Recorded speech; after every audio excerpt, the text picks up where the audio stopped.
Hola a todos, bienvenidos a un nuevo vídeo del tema de números reales de matemáticas aplicadas a las ciencias sociales 1. Hoy vamos a hablar de aproximaciones y errores y de notación científica.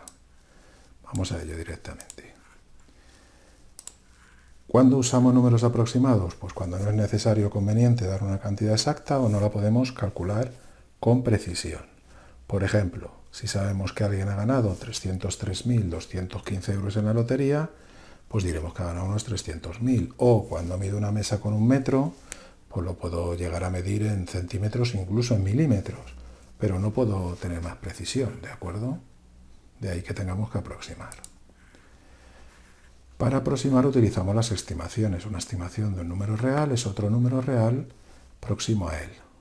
Decimos que es de orden n cuando se prescinde de las cifras de órdenes de unidades inferiores a n, ¿vale? Y en ese caso decimos que es por defecto si todas las cifras son exactas, es decir, que es menor que el número, y por exceso si son exactas todas menos la última, que es una unidad mayor, por lo tanto es mayor que el número. Por ejemplo, el número pi, que es 3, 14, 15, 9, 2, 6, 5, pues si lo aproximo a las centésimas, por defecto sería 3,14, mientras que por exceso sería 3,15. ¿Vale? Vamos a ver aquí un ejemplo. Yo tengo aquí en GeoGebra raíz de 2, ¿vale? ¿Veis raíz de 2? Entonces, recordamos que lo hacíamos con dos catetos de medida 1, esto era raíz de 2, lo bajamos a la recta. Raíz de 2, si lo aproximo a las unidades, pues está entre 1, que sería por defecto, y 2, que sería por exceso. Me quedo corto, me paso. ¿De acuerdo? Si quisiera aproximar a las décimas, pues tendría que acercarme un poquito más. ¿Vale? Vamos a ver. Ahí. Vemos, vamos a ponerlo aquí en medio, que está entre 1,4 y 1,5. 1,4 sería por defecto, 1,5 sería por exceso. Si quiero aproximar a las centésimas, pues tengo que seguir aproximando. ¿De acuerdo? En este caso, un poquito más, a ver. Ahí está. Estaría entre 1,41 y 1,42. ¿De acuerdo? 1,41 sería la aproximación por defecto a las centésimas, 1,42 sería la aproximación por exceso. ¿Vale?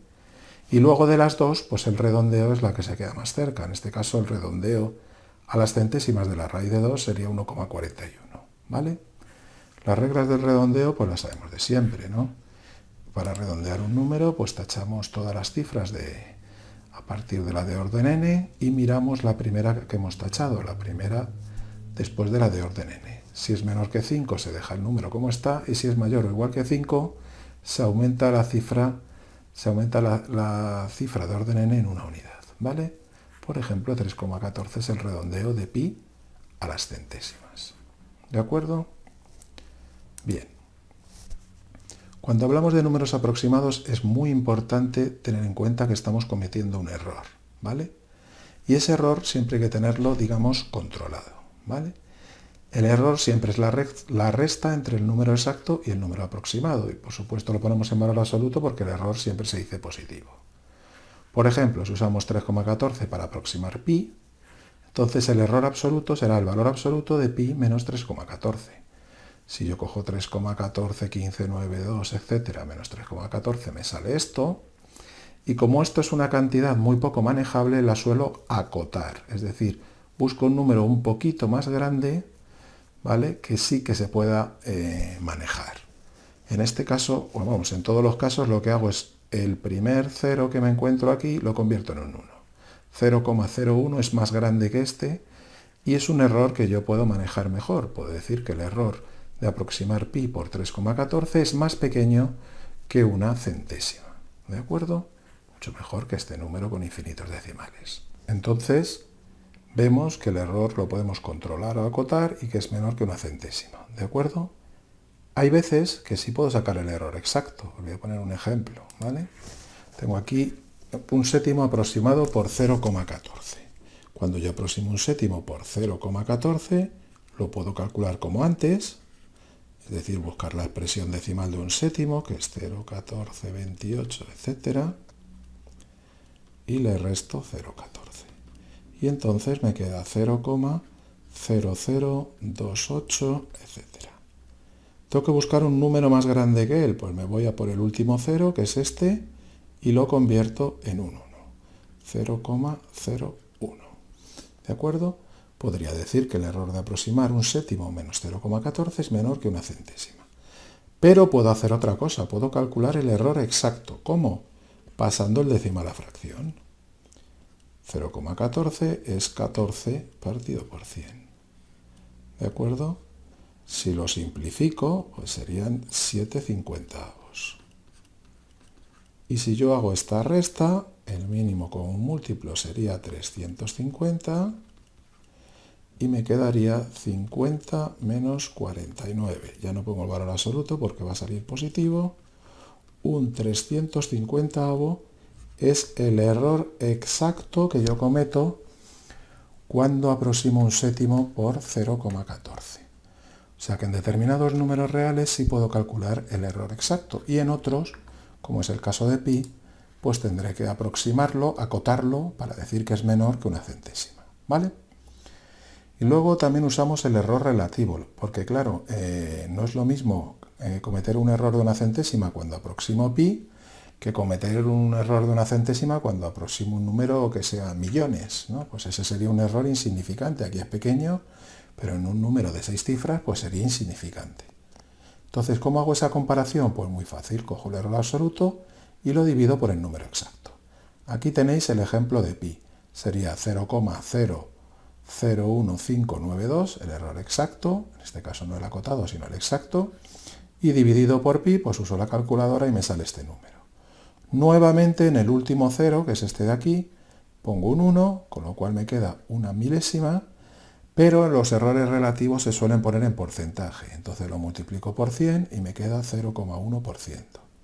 Entonces podemos decir que cuando ya aproximo pi por 3,14, cometo un error relativo menor de un 0,1%, es decir, parece una aproximación bastante aceptable. ¿De acuerdo? Bueno, y nos queda para acabar ver la notación científica. La notación científica es un modo de escribir números muy grandes o muy pequeños. Para ello utilizo un número del intervalo abierto-cerrado 1,10, es decir, mayor o igual que 1, menor que 10, multiplicado por una potencia de 10. Es decir, que este número a, que llamamos mantisa, a por 10 a la b, será un número decimal cuya parte entera solo tenga un dígito y no sea un 0. ¿De acuerdo? Y b se le llama el exponente. A es la mantisa, b es el exponente. Vamos a ver un par de ejemplos. 3.450.000 millones. Pues es un número enorme que imaginad que tengo que escribir varias veces en un sitio que estoy hablando sobre una distancia que es de esta magnitud. ¿Vale? Por ejemplo. Pues sería un rollo tener que escribir todos estos ceros cada vez que lo escribiese la distancia. Mucho más cómodo la notación científica. Entonces me llevo la coma hasta aquí, 3, 6, 9, 12 lugares, 3,45 por 10 a la 12. ¿Vale? ¿Por qué no he parado en 345 y luego he puesto los 10 ceros de detrás y he puesto 10 a la 10? Porque eso sería confuso. 10 a la 10 me da una idea de miles de millones, cuando realmente estos son billones. Si paro aquí exactamente, pues 10 a la 12 ya me da una idea de que esta cantidad son billones, porque tiene 12 ceros. ¿Vale? Lo mismo pasa con los números pequeños, muy pequeños. En este caso, escribir todos estos ceros y contarlos cada vez que escriba es un rollo, y entonces lo que hago es pasarlo a notación científica. Muevo la coma hasta aquí, por el mismo motivo de antes no me vale aquí, entonces sería 2, 4, 6, 8, 9 lugares. Pues 1,2 por 10 a la menos 9, mucho más cómodo de escribir y que me da una impresión directa de lo que es. ¿Vale? 10 a la menos 9 y el 10 a la 12 me da enseguida una imagen de la magnitud de esa cantidad. ¿De acuerdo? Bueno, pues hasta aquí el vídeo. Un saludo.